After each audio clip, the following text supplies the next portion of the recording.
Some documents were never meant to survive. Not because time misplaced them, but because human hands deliberately concealed them. Buried truths judged too dangerous to surface. This is the account of one such record. For nearly a century, a ledger remained hidden inside the walls of a decaying mansion deep in the Mississippi countryside. When it was finally uncovered in 1952, it shattered long-held assumptions about the era immediately following emancipation. Its pages held more than figures or property records. They contained names, dates, symbols, codes.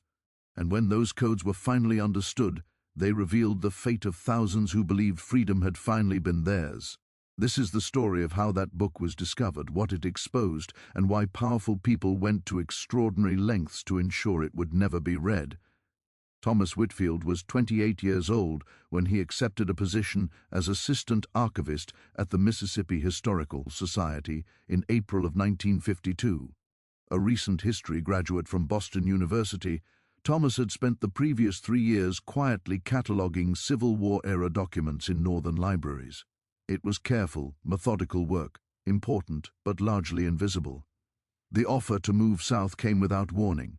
A short telegram from Dr. Harold Vance, director of the Mississippi Historical Society, seeking someone experienced in the preservation of fragile historical materials. The pay was modest. The location was uncertain. But the opportunity unsettled something in Thomas in a way he couldn't ignore. He had long believed that the true story of the South after the Civil War had never been fully told, blurred by official narratives, selective remembrance, and deliberate omissions. His grandfather, a Union veteran, had returned home with stories that didn't align with the clean, triumphant version of history Thomas later encountered in textbooks. There were contradictions, silences, shadows. Thomas had built his academic life around chasing those shadows. He accepted the position. 2 weeks later, he was driving south along red dirt roads under Mississippi's oppressive spring heat. The journey from Boston took 3 days. He passed through Virginia, where former battlefields had been transformed into manicured memorial parks, their cannons polished, their stories neatly framed. Through North Carolina, where spring was already surrendering to early summer. Through South Carolina, where Charleston's graceful decay whispered of a fallen world not yet fully relinquished. Mississippi felt different. Here, history seemed heavier, less settled. Small towns with sun-bleached storefronts lined the highways. Cotton fields stretched endlessly toward the horizon, the plants still low in late April, months away from their white-capped fullness. Black men and women worked those fields, bent beneath the sun in postures disturbingly similar to the pre-war photographs Thomas had studied for years. He passed plantation houses, some restored to antebellum splendor, others collapsing slowly into ivy-covered ruins. He passed white-steepled churches and small cemeteries where towering Confederate monuments loomed over modest graves, as if demanding to be remembered above all others. When Thomas finally reached Jackson, the city felt suspended between eras. The state capitol rose proudly at its center, its dome gleaming in the afternoon light. Yet the surrounding neighborhoods looked worn, exhausted, still recovering from wars both military and economic. Jackson had burned during the conflict, and Thomas couldn't shake the feeling that, in many ways, it was still smoldering. He located his apartment first, a modest second-floor unit near downtown with high ceilings and windows that refused to close completely. His landlady, Mrs. Pritchard, was a widow in her 60s who made her rules clear immediately. No alcohol, no loud music, no overnight guests of questionable character. She regarded his Boston accent with open suspicion, but accepted his first month's rent with practiced indifference. The Mississippi Historical Society was housed in a plain brick building on a quiet side street, easy to overlook, almost deliberately so. Thomas arrived early Monday morning, his car still packed with the few possessions he'd brought south. Even at 8 o'clock, the air was heavy with humidity, promising a punishing day. Dr. Harold Vance met him at the door. Vance was in his early 60s, his thinning grey hair combed neatly back from a high forehead. Gold-rimmed spectacles rested on a narrow nose. He wore a suit despite the heat, though his jacket hung over a chair rather than on his shoulders. There was something bird-like about him. Sharp, observant eyes, quick, precise movements, a posture shaped by decades bent over fragile documents. "Mr. Whitfield." "Welcome," Vance said, extending a hand. His grip was firm, his palm was dry. Despite the heat, Thomas felt a chill. "I trust why—" "Our journey was uneventful, long but manageable," Thomas replied. "Your telegram mentioned an unusual collection." Vance's expression shifted, becoming more guarded. "Come to my office, I'll explain." They walked through the building's main floor, a public room with display cases showing artifacts from Mississippi's history: Choctaw pottery, Confederate uniforms, agricultural implements, a cotton gin blade polished to a shine. The displays were professionally done but sparsely attended. An elderly couple examined a case of Civil War letters. A mother with 2 young children hurried past toward the exit. Vance's office was on the second floor, a cramped room filled with books and papers. Stacks of folders covered every surface. A fan in the corner pushed hot air around without cooling anything. Through the window, Thomas could see the street below, quiet in the morning heat. "We have a situation." Vance began settling into his chair with a sigh. 3 weeks ago, we received a donation of documents from an estate in Sunflower County. The owner, Evelyn Garrett, died in February. She was 91 years old, the last of her family line. No children, no surviving siblings or cousins. Her will specified that all historical family papers should come to us. He pulled out a folder and extracted several pages. The family was prominent before the war. Robert Garrett, Evelyn's grandfather, owned one of the largest cotton plantations in the Delta region, over 3,000 acres at its peak. The documents cover nearly 100 years from 1820 to the beginning of this century. "How much material are we talking about?" Thomas asked. 43 crates, approximately 20,000 individual documents. Vance removed his glasses and cleaned them with a handkerchief. "Your task is to catalogue everything, assess the historical value, and prepare the most significant items for permanent archival. It's a 6-month project at minimum, possibly longer." Thomas felt a familiar excitement. This was exactly the kind of work he loved, diving into raw historical material, piecing together narratives from fragments. "When can I start?" "Immediately, if you'd like. I'll show you the storage room." Vance led him down a narrow corridor to a back room. He opened the door to reveal a small space completely taken over by wooden crates stacked to the ceiling. The smell hit Thomas immediately. Old paper, leather, mildew, dust with an underlying mustustiness that spoke of decades in imperfect storage. Some of the crates were professionally made, others were clearly improvised from whatever wood had been available. The estate lawyer delivered them personally. Van said he seemed uncomfortable, made several comments about the family's privacy, about handling certain materials with discretion. When I asked him to be more specific, he became evasive, said we'd understand when we examined the collection. Thomas stepped into the room, running his hand along one of the crates. The wood was rough, splintering in places, and you haven't started cataloguing yet. I did a preliminary survey, opened perhaps 6 or 7 crates just to assess the general content. Business records, personal correspondence, legal documents, standard material for a wealthy family of that era. But Vance hesitated. There were some things that struck me as odd. Contracts with unusual terms, letters that seemed to be written in some kind of code or private language. Not definitive, but enough to make me think we needed someone with specialized experience. Hence the telegram to Boston. Hence the telegram. Vance checked his watch. I have a board meeting this afternoon, but you're welcome to begin. Take your time with the initial assessment. Make notes on anything that seems significant. We'll discuss your findings at the end of each week. After Vance left, Thomas stood alone in the room full of crates, 43 of them, 20,000 documents, 6 months of work, possibly more. He rolled up his sleeves, pulled the first crate toward him, and pried off the lid.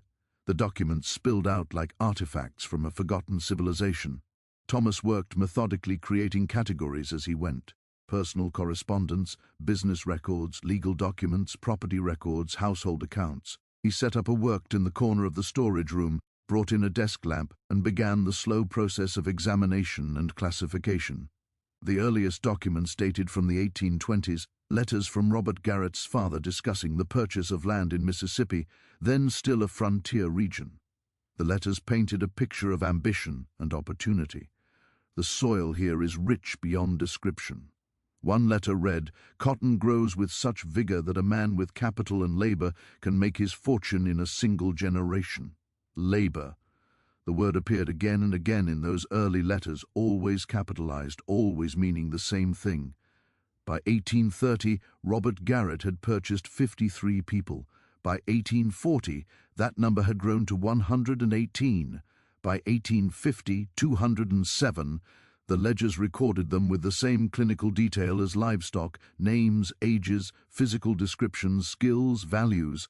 Thomas had and such documents before in northern archives, but always at a distance, always as historical artifacts divorced from their immediate context. Here, surrounded by the accumulated debris of the family that had owned these people, the reality felt more immediate, more visceral. He found letters from 1852 discussing the purchase of a woman named Catherine and her 3 children. The seller praised Catherine's skills as a seamstress and cook. The price was $1,600 for the family. Thomas found himself staring at that number, trying to reconcile the figure with the human beings it represented. The documents from the 1850s showed the plantation at its peak. Detailed harvest records revealed cotton production increasing year by year. Account books showed expenditures on tools, buildings, livestock, and most chillingly, rewards for returned runaways. One entry from 1857, $25 paid to J. Patterson for return of Gabriel, recaptured in Vicksburg. There were inventories that listed people alongside furniture. In the main house, 1 mahogany dining table, 12 chairs, 1 sideboard, 1 silver tea service. In service to the household: Rose, cook, age 34. Martha, housekeeper, age 41. Lucy, personal maid, age 19. Thomas worked through that first week in a state of controlled disturbance. He had studied this history, understood it intellectually, but something about handling the actual documents, seeing the handwriting of people who had treated other humans as property, made it terrifyingly concrete. On Wednesday afternoon, he found a ledger from 1859 that stopped him cold. It was titled Breeding Record and contained entries tracking births, noting parentage, recording infant mortality rates. The entries were matter of fact. Rose delivered a boy child on March 14th, healthy added to nursery group, or Martha's infant died in the night. Cause uncertain. Thomas set the ledger aside and stepped outside, needing air. The street was quiet in the afternoon heat. A few cars passed. A woman walked by with a basket of groceries, the mundane present existing alongside this documented horror from the past. He went back inside. There was more to catalogue. The documents from the Civil War years told a story of growing anxiety.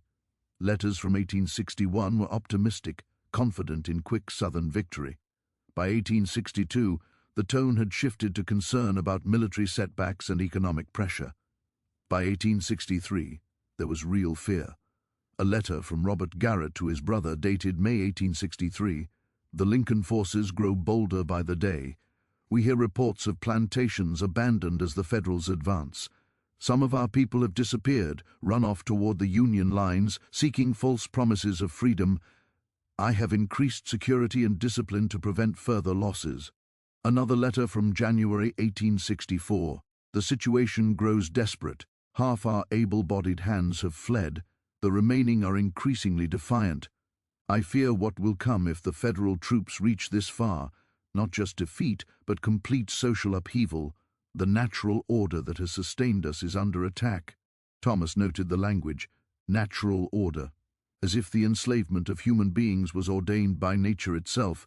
The documents from 1865 were sparse. A brief letter from April. It is finished. Lee has surrendered. All that we built, all that we were, is gone.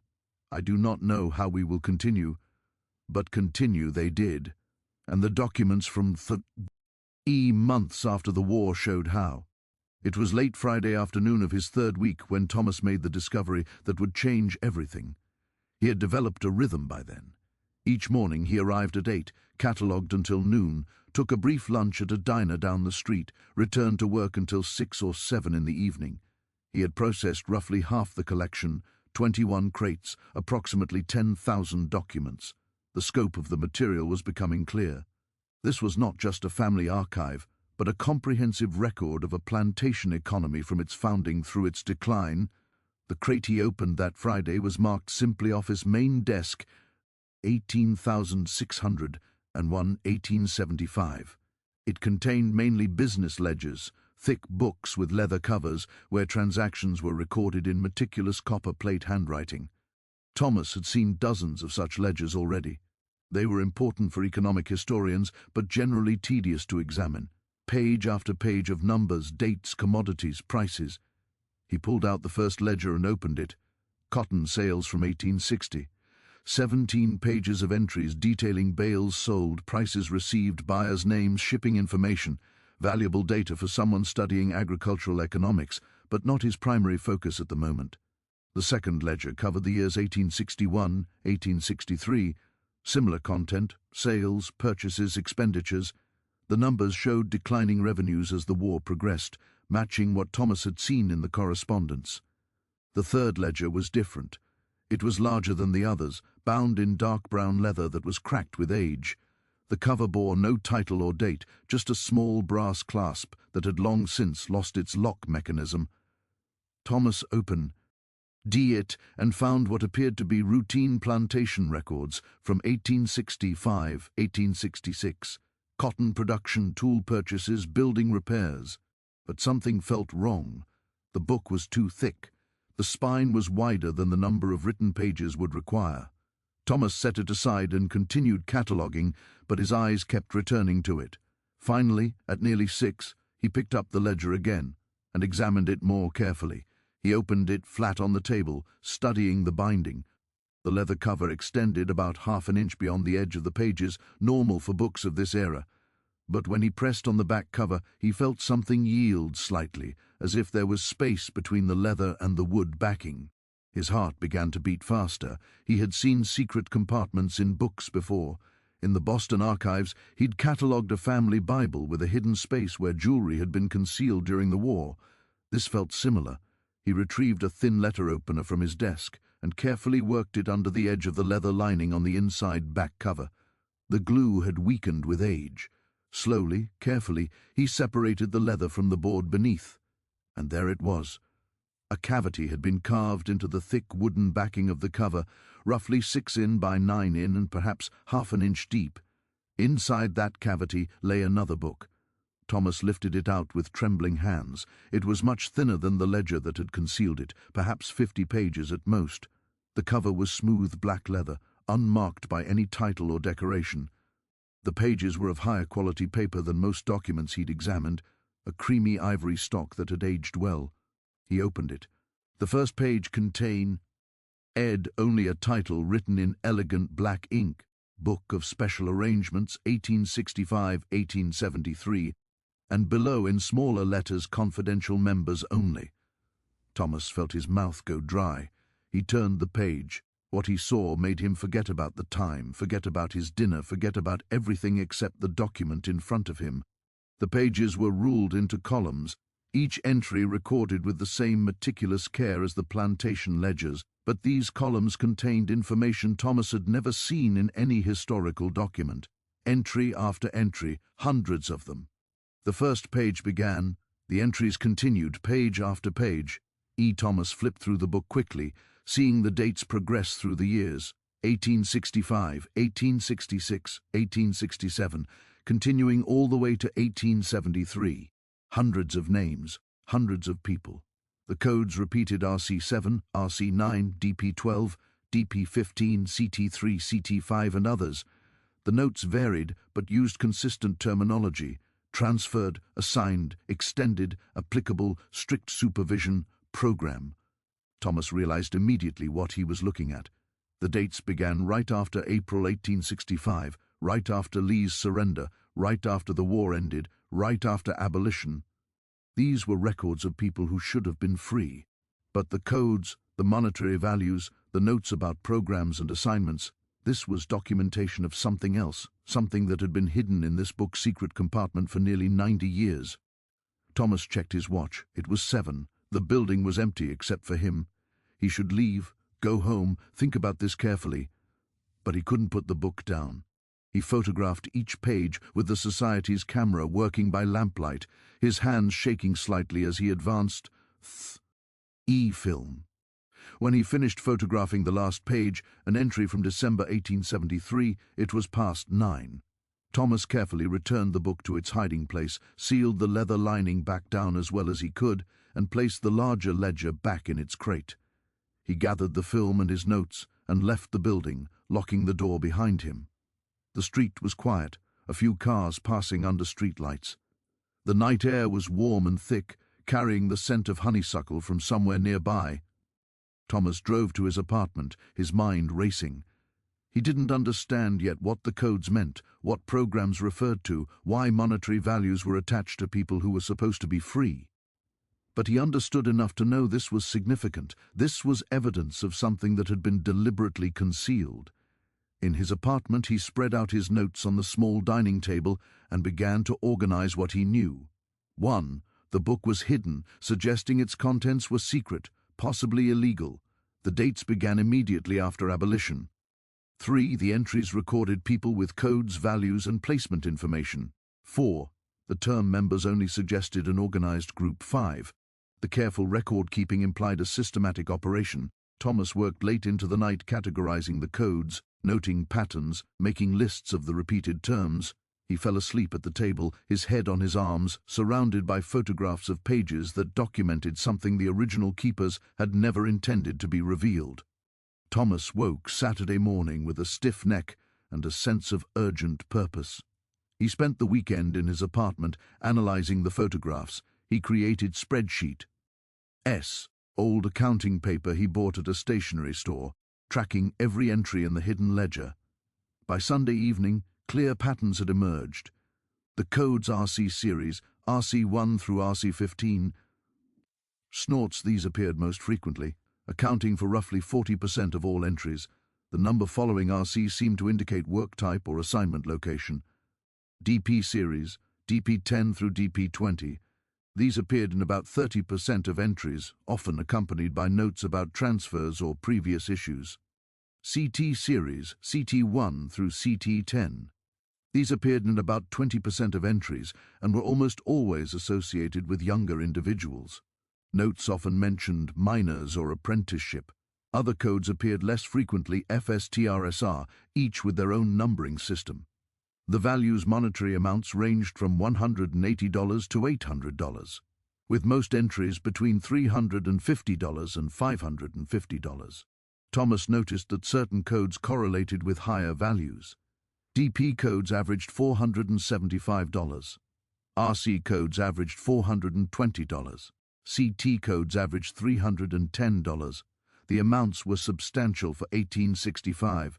For comparison, Thomas knew that farm laborers at the time might earn $1,520 per month. These weren't wages. They were too large, too irregular. They looked more like Thomas didn't want to complete that thought, but the evidence was inescapable. They looked like purchase prices. The notes, certain phrases appeared repeatedly. Transferred to name program appeared 147 times. Extended contract appeared 98 times. Family applicable appeared 73 times. Strict supervision appeared 54 times. Apprenticeship term appeared 67 times. Previous discipline issues appeared 41 times. Reassignment required. Ben appeared 29 times. Thomas created a timeline. The entries began in May 1865 and peak in the summer months of 1865 and 1866.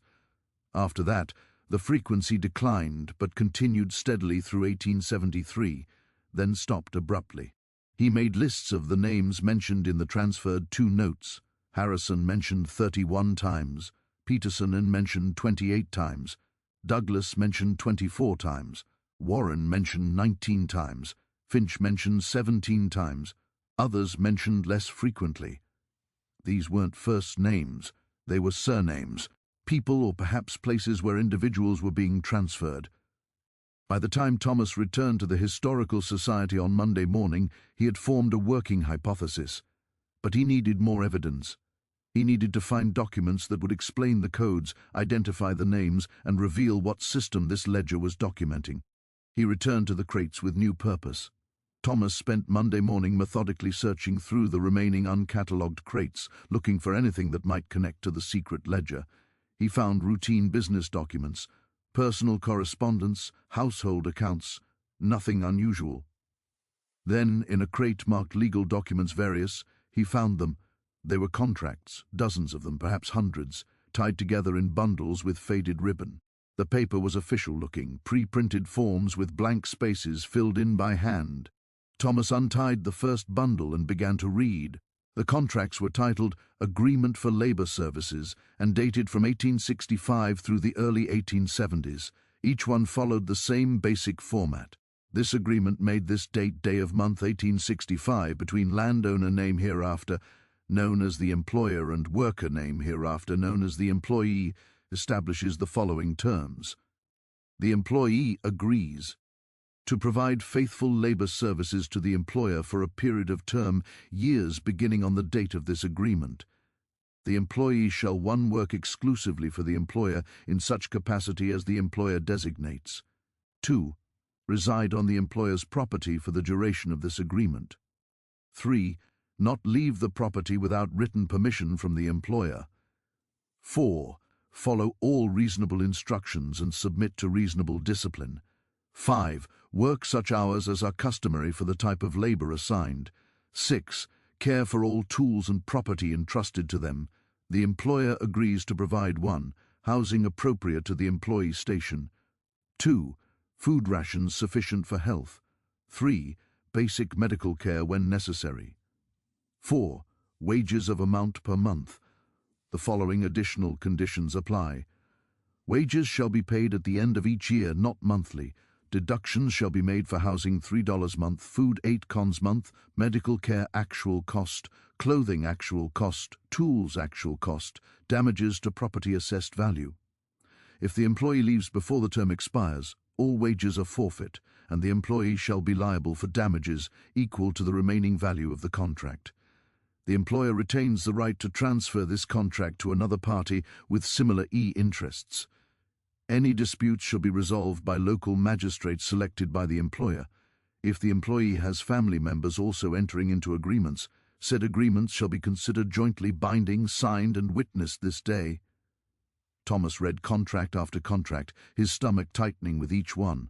On the surface, they looked legitimate employment agreements between landowners and free laborers. But the terms, he did quick calculations. If someone earned $12 per month but had deductions of $11 per month, $3 for housing, $8 for food, they would net only $12 per year, and that assumed no other deductions for clothing, medical care, tools, or damages. In practice, workers could easily end up owing money rather than earning it. The clauses about leaving were particularly insidious. Leave before the term expired, and you lost everything. Years of labor with no compensation, and you became liable for damages that could be assessed at any amount. The clause about family members being jointly binding meant that if you had a spouse or children also under contract, you couldn't leave without abandoning them. If one family member violated their contract, the whole family could face penalties. And then Thomas noticed something that made his blood run cold. In the upper right corner of many contracts written in light pencil were codes. He pulled out several contracts and compared them. A contract for Sarah Miller dated May 12, 1865 bore the code RC7. He checked his notes from the secret ledger Sarah M dated May 14, 1865, code RC7. The dates didn't match exactly, but they were close, within days, and the codes were identical. Thomas spread out dozens of contracts on the work and began cross-referencing them against his photographs of the secret ledger. Again and again, he found matches. Joseph Kendrick, contract dated June 1, 1865, code DP12. Joseph K. Ledger entry June 3, 1865, code DP12. Hannah Travis, contract dated June 26, 1865, code RC7. Hannah T. A ledger entry June 28, 1865, code RC7. Daniel Robinson, contract dated June 30, 1865, code ILR, ledger entry July 2, 1865. code RC9. The pattern was unmistakable. The people signing these contracts were the same people listed in the secret ledger. The contracts were signed first. Then, a few days later, entries appeared in the ledger with codes and monetary values. Thomas found a contract that made the connection even clearer. It was for a man named Marcus Davis, dated July 13, 1865. The contract term was 5 years. In the margin, someone had written in neat script, transferred to DP15 category per previous incidents. Harrison placement approved. Value assessment $640. And later in the bundle of contracts, he found a second document for Marcus Davis dated July 16, 1865. This one was different, a transfer of contract agreement.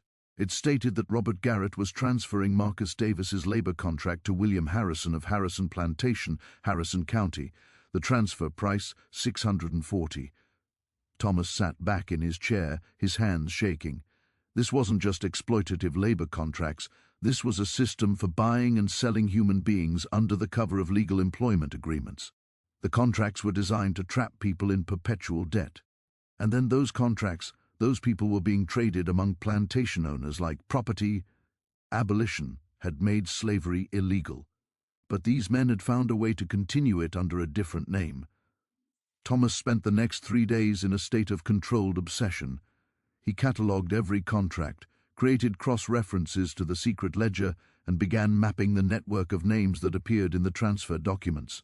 The scale was staggering. He found contracts for over 600 people, all dating from 1865 to 1873. Not L of them appeared in the secret ledger. The hidden book seemed to record only certain categories of transactions, but the contracts showed the breadth of the system, and the names of other plantation owners appeared again and again. Snorts, Harrison, Peterson, Douglas, Warren, Finch, Montgomery, Stevens, Crawford. Each appeared in transfer agreements, sometimes as sellers, sometimes as buyers, always as participants in what Thomas had begun thinking of as the network. Then he found the letter that confirmed his suspicions. It was in a bundle of correspondence from 1865, addressed to Robert Garrett from someone named William Harrison. The letter was dated July 12, 1865, just weeks after the war ended. It read, "My dear Robert, I trust this finds you and your family well in these uncertain times. As discussed at our gathering last month, I write to confirm the arrangements we established. The collapse of our previous labor system presents both crisis and opportunity. We find ourselves with land and capital but no reliable workforce. The former people, now technically free, find themselves with freedom but no property, no education, no means of support. Both parties need each other, but the relationship must be properly structured to ensure stability and productivity. The framework we discussed addresses this situation. The standardized contracts establish clear terms of employment while preventing the chaos of free movement. The evaluation system ensures workers are properly matched to appropriate locations and supervisors. The transfer mechanism allows flexibility in workforce allocation while maintaining control. I enclose the contract templates we agreed upon, along with the coding system for confidential record keeping. Please note the categories. RC residential continuous workers from your own previous holdings, continuing in place, DP disciplinary placement workers, requiring firm supervision, transferred from other locations. CT contracted training younger workers in apprenticeship arrangements, FS family separation, individual workers with family ties requiring management TR, temporary reassignment, short-term transfers for specific projects. SR special restriction workers with particular issues requiring oversight. The coding allows us to maintain private records of transactions and evaluations without drawing unwanted attention to our arrangements. Official paperwork shows only legal employment contracts. Our private ledgers track the more detailed information necessary for effective management. I have spoken with Peterson, Douglas, Warren, and Finch. All are in agreement and eager to participate. I propose we formalize our cooperation with regular meetings to coordinate our efforts and share information about troublesome workers or successful practices. Our first gathering will be held at my estate on the 15th of next month. I hope you will attend. Discretion is paramount. We meet under the auspices of the Delta Agricultural Preservation Society, a name that should draw no particular notice while accurately reflecting our purpose. The federal authorities are currently too distracted by political conflicts to pay close attention to local labor arrangements. But we must be cautious. Data points, but as human beings who had suffered and resisted. Reviews of the book were divided along predictable lines. Northern academics praised it as groundbreaking. NG scholarship. Southern newspapers called it a hatchet job designed to smear the region. The truth, as always, was more complicated than either characterization allowed. Among the hundreds of letters Thomas received after his book was published, one stood out. It arrived in early 1957, written in careful script on plain stationery. Dear Professor Whitfield, my name is Dorothy Carter. I am 73 years old and I live in Chicago, though I was born in Mississippi in 1884. I am writing because I saw your book in the library, and when I read it, I cried for 3 hours. My grandmother's name was Elizabeth Richardson. She died when I was 15, so I knew her well, heard her stories directly. She told me about the plantation where she worked after freedom came. She told me about signing papers she couldn't read, about being told she owed money for her housing and food, about trying to leave once and being brought back. When I was a child, listening to her stories, I didn't understand. I thought maybe she was confused or maybe she was exaggerating because the memories were painful. How could she be enslaved after slavery ended? It didn't make sense to me. But then I read your book. I read about the contracts, the codes, the network, and I understood. It wasn't confusion or exaggeration. It was real. It was a system. My grandmother was trapped in exactly the kind of arrangement you described. She finally escaped in 1871. Walked 50 miles to Memphis with nothing but the clothes on her back and my infant mother wrapped in a shawl. She never went back to Mississippi, never felt safe there again. She worked as a lauress in Memphis, saved enough money to send my mother to school, gave us a life. But he never felt truly free, not completely. She had nightmares until the day she died, dreams about being caught, about being forced back. I didn't understand that either when I was young.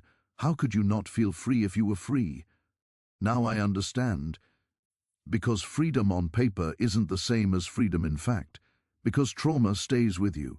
Because when you've been betrayed once, you never fully trust again. I'm writing to thank you. Thank you for proving it was real. Thank you for documenting what happened. Thank you for giving voice to what my grandmother experienced. When people ask me about her life, I can now show them your book and say, this is what she lived through. This is why she left Mississippi and never returned. This is why she had nightmares. This is why freedom for her was always complicated. Thank you for honoring their stories. Thank you for your courage in telling the truth even when people didn't want to hear it.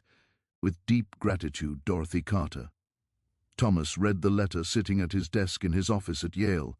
When he finished, he set it down carefully and found that his hands were shaking. This was why the work mattered. Not the academic recognition or the professional advancement, but this giving Dorothy Carter the answer to questions she'd carried since childhood, proving that her grandmother's suffering was real, was documented, was part of a larger pattern. He wrote back immediately. Dear Mrs. Carter, thank you for your letter. It means more to me than I can adequately express. Your grandmother's story, her courage in escaping, her strength in building a new life, her resilience in surviving trauma, deserves to be remembered. I'm honored that my work helped you understand her experience more fully. If you're willing, I would like to speak with you further about your grandmother's life. Not for publication without your permission, but for my own research. Every story matters. Every person who lived through this system deserves to be remembered as an individual, not just as data in a ledger.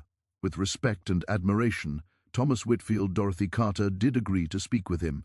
They corresponded for the next several years, and she shared family stories, documents, photographs. Thomas included Elizabeth Richardson's story in later publications with Dorothy's permission, and he kept Dorothy's letter on his desk in a frame. On difficult days, when he questioned whether the work was worth the cost, whether exposing painful history served any purpose, he read it again. Thomas never returned to Mississippi. The state that had been the site of his most significant discovery remained forever associated with the threats, the pressure, the forced departure. He built his career at Yale, eventually earning a full professorship, becoming a respected authority on Reconstruction and post-war labor systems. He married in 1960. Her name was Ellen, and she was a high school history teacher who shared his passion for education and social justice. She understood the importance of his work even when it consumed him, which it often did. They had 2 children, a son and a daughter. Thomas tried to give them a normal childhood, though his work inevitably shaped their lives. They grew up in a house filled with books and documents, overhearing conversations about historical atrocities and ongoing injustices. His son once asked when he was about 12 years old, "Dad, why do you study such sad things all the time?" Thomas thought carefully before answering, "Because these things happened, and if we don't study them, if we don't understand how injustice works, we can't recognize it when it happens again. The people I researched, they suffered and then they died, and for a long time no one remembered what happened to them. I think they deserve to be remembered. I think their stories matter." His son seemed to accept this answer. Years later he would become a civil rights lawyer, carrying forward in his own way the commitment to justice that had driven his father's work. Dr. Harold Vance remained a friend and colleague until his death in 1967. They corresponded regularly, and Vance contributed to several of Thomas's publications. In his final letter, written just weeks before he passed away from heart failure, Vance reflected on the ledger's discovery. "I sometimes wonder what would have happened if that book had remained hidden in its secret compartment. If it had crumbled to dust without ever being found, would it have mattered? Would the truth have been lost forever?" But then I remember the letters we received from people like Dorothy Carter, the students who learned that history is more complex than simple narratives allow, the scholars who built on our work to uncover similar systems, the contribution to broader understanding of how oppression operates and adapts. You did important work, Thomas, work that cost you considerably, but it mattered. It still matters, and it will continue to matter long after we're both gone. Thank you for having the courage to see it through. Thomas kept that letter until his own death in 1994. It reminded him when doubt crept in why the struggle had been necessary.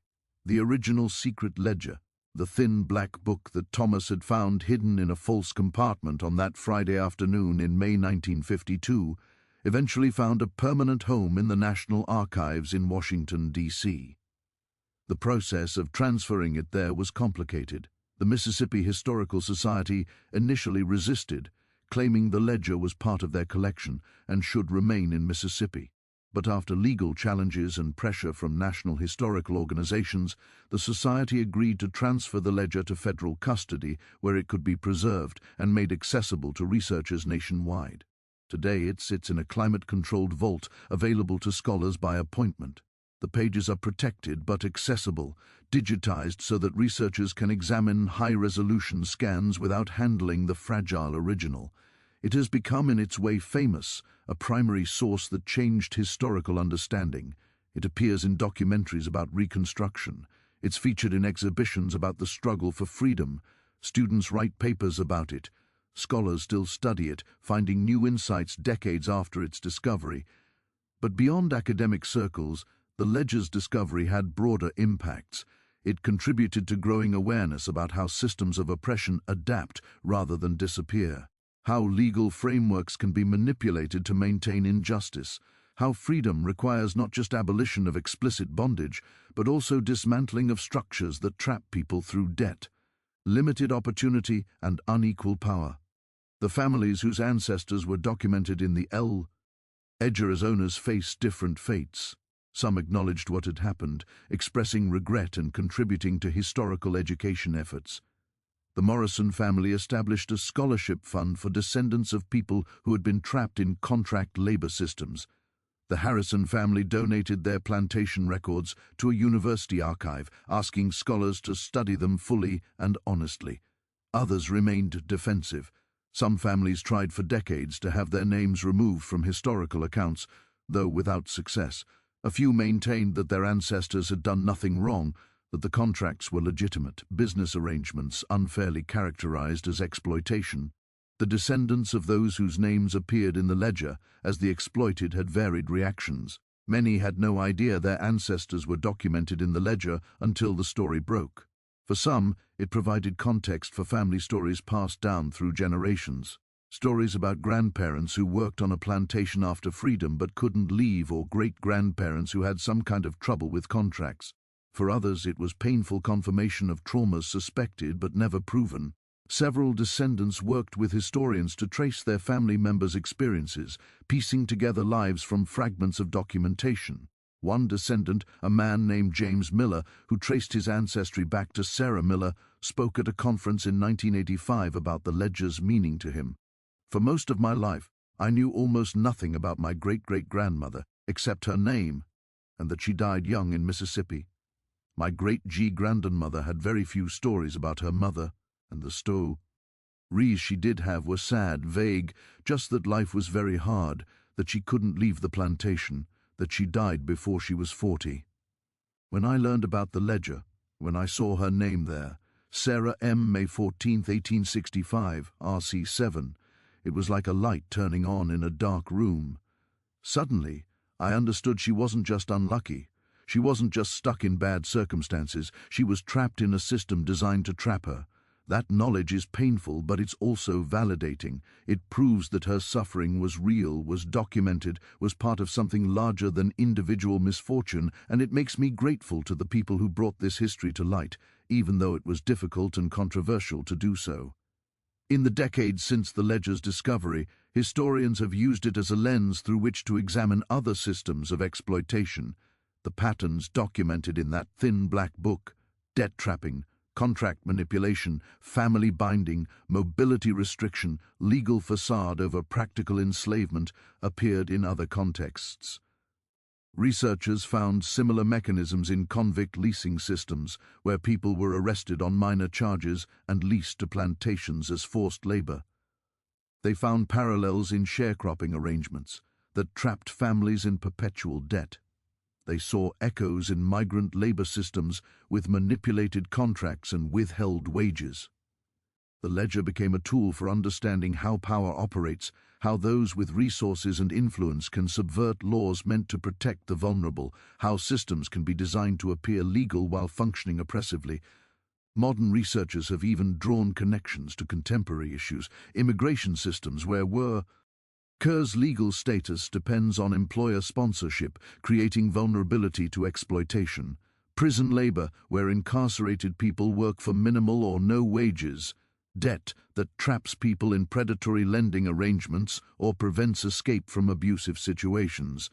The specific system documented in the ledger ended in the 1870s, but the patterns it revealed, the methods, the rationalizations, the systematic nature of exploitation continued in various forms. Thomas, in his later writings, reflected on this. The Delta Agricultural Preservation Society operated for less than a decade. The specific contracts they used are long obsolete. The men who designed this system are long dead. But the impulse that drove them, the desire to control, to profit from others' labor, to maintain hierarchies of power, that impulse did not die. What the ledger teaches us is not just history.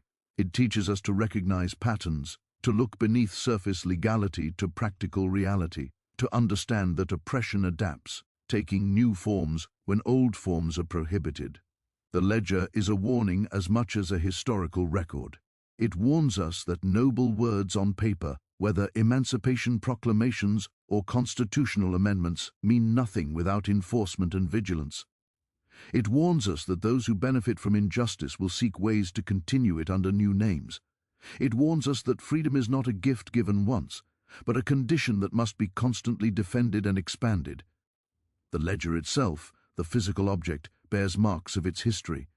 The black leather cover is worn smooth in places where hands held it. The spine is cracked from being opened repeatedly. The pages are slightly wavy, suggesting exposure to humidity during its decades hidden in Mississippi. Forensic analysis conducted in the 1970s revealed interesting details. The ink used throughout was consistent, suggesting a single writer, almost certainly Robert Garrett himself, made all the entries. The handwriting showed no signs of deterioration over the 8 years of entries. indicating Garrett maintained steady health during this period. The paper quality was high, better than typical business ledgers of the era. This suggested the ledger was created specifically for this purpose, not improvised from available materials. Someone, probably Garrett, had acquired fine paper and had it bound in plain black leather without identifying marks. The ledger was designed from the start to be secret.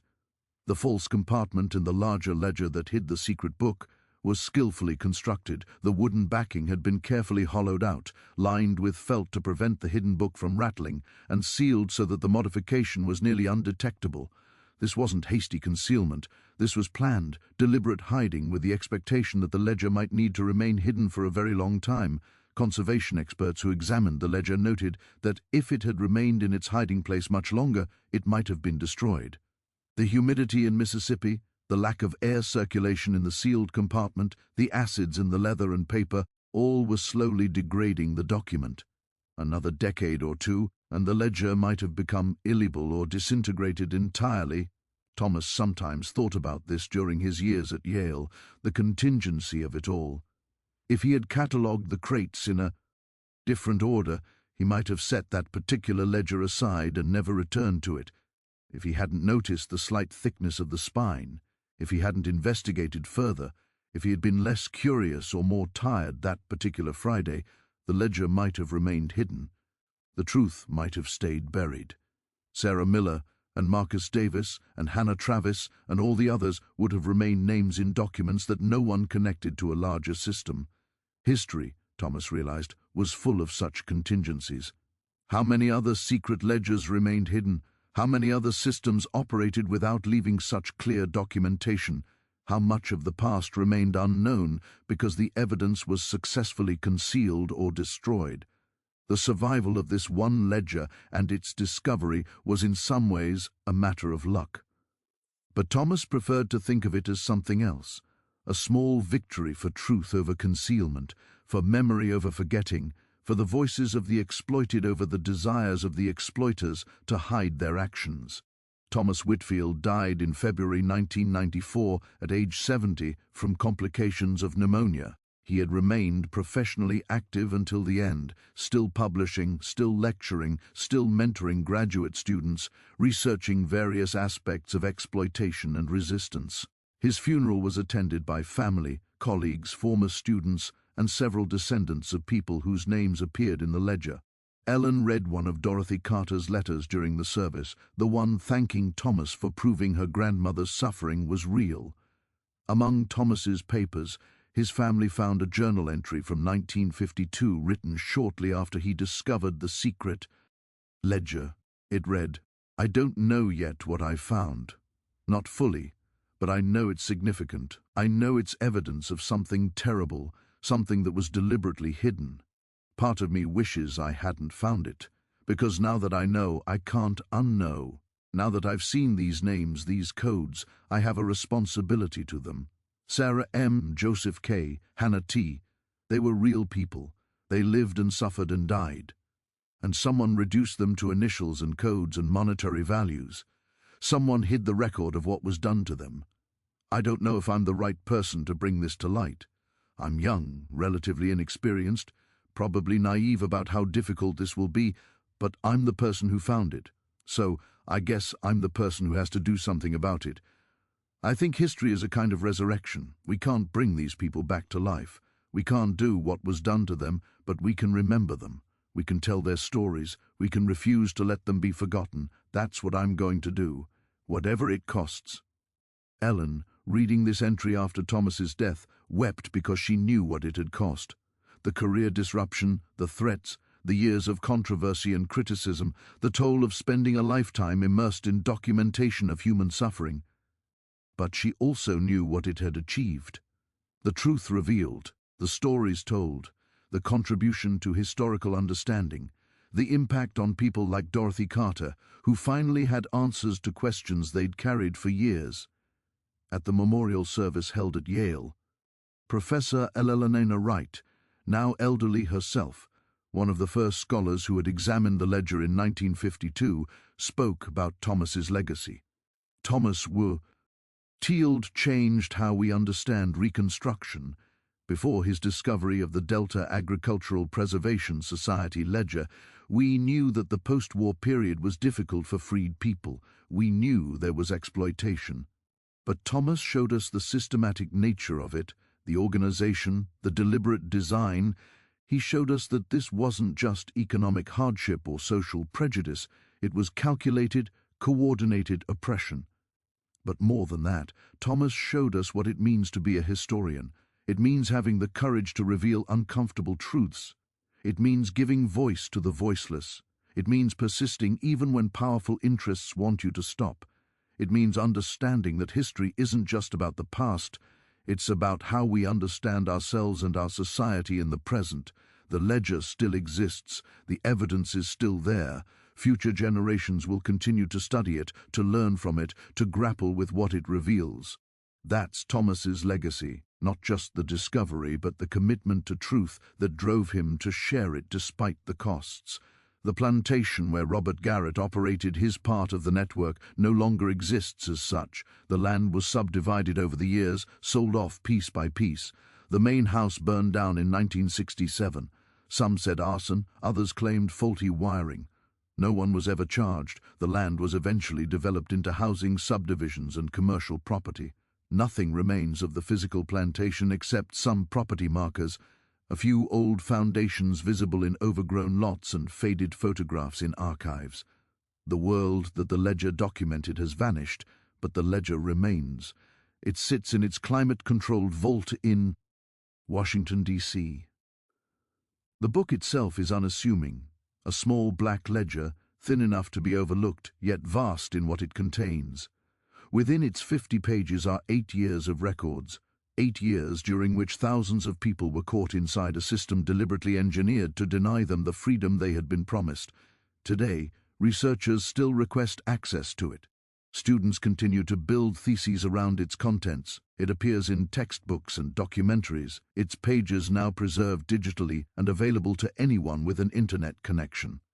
The codes have been fully deciphered, the names identified, the machinery of the system mapped and exposed in painstaking detail.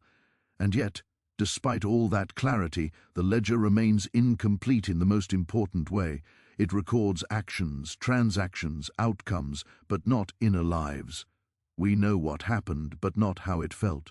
We don't know what Sarah Miller thought as she placed her signature on a contract she couldn't fully escape. We don't know what passed through Marcus Davis's mind as he stood in that courthouse. We don't know what Hannah Travis told herself year after year to endure what could not be changed. Those moments, the private fears, hopes, calculations, and quiet acts of resistance were never written down. They vanished with the people who lived them. That absence may be the ledger's final and most haunting lesson. History can be documented, evidence can be recovered, secrets can be dragged into the light, but lived experience, once lost, can never be fully reclaimed. All we can do is remember, learn, and commit ourselves to ensuring that systems like this are never allowed to operate again. The descendants of those trapped by the ledger's system are now scattered across the country.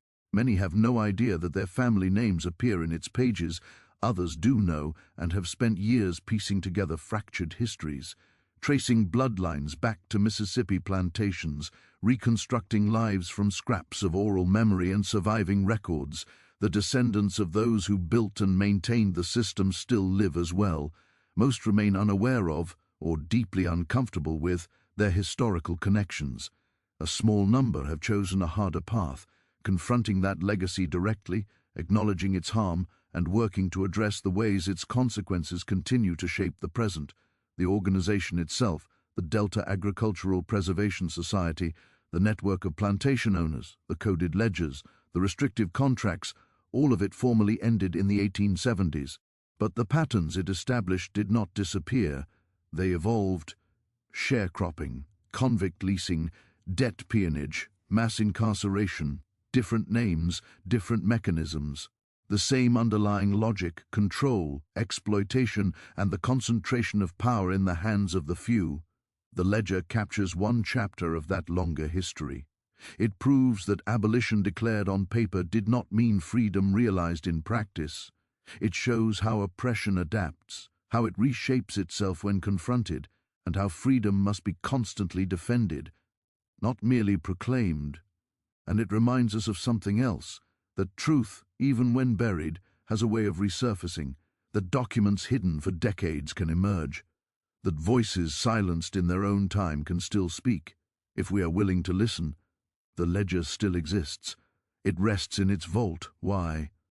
Ting for the next researcher, the next student, the next person searching for a deeper understanding of how injustice operates and how it must be resisted. It survived despite deliberate efforts to conceal it, and in surviving, it ensured that those IT records were not erased.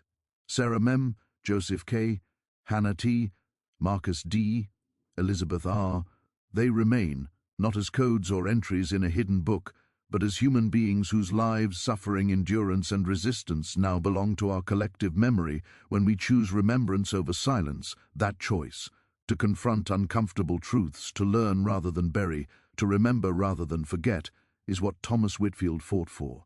It is what the ledger, in its continued existence, demands of us. The past is never truly past. It shapes the present in ways we often fail to recognize. Documents like this ledger help us see those connections, understand those patterns, and perhaps